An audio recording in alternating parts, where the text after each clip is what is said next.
গত 22শে মে গভীর সমুদ্রে সৃষ্টি হওয়া লঘুচাপটি আস্তে আস্তে শক্তি সঞ্চয় করে আজকে ঘূর্ণিঝড়ে রূপ নিয়েছে। এটির নাম দেওয়া হয়েছে ঘূর্ণিঝড় রেমাল।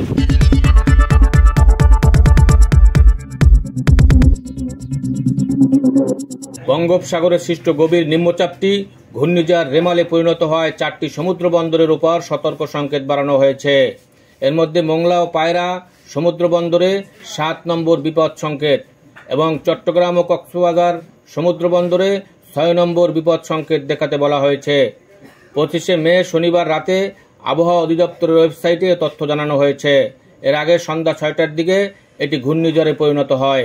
বিষয়টি নিশ্চিত করে আবহাওয়া অধিদপ্তরের আবহাওয়াবিদ মোহাম্মদ তারিফুল নেওয়াজ কবির তিনি জানান, গভীর নিম্নচাপটি সন্ধ্যা 6টার দিকে ঘূর্ণিঝড় রিমালে পরিণত হয়েছে।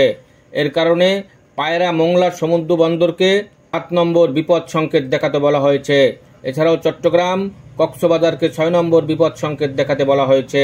তিনি আরও বলেন, ঘূর্ণিঝড়টি সন্ধ্যা 6টায় পায়রা সমুদ্র বন্দর থেকে 365 কিলোমিটার, মোংলা বন্দর থেকে 405 কিলোমিটার, কক্সবাজার থেকে 400 কিলোমিটার এবং চট্টগ্রাম সমুদ্র বন্দর থেকে 455 কিলোমিটার দূরে অবস্থান করছিল।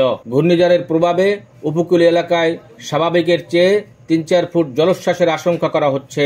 পাশাপাশি 8টি বিভাগে অতি ভারী বর্ষণ হতে পারে বলেও বিজ্ঞপ্তিতে জানিয়েছেন আবহাওয়া অধিদপ্তর।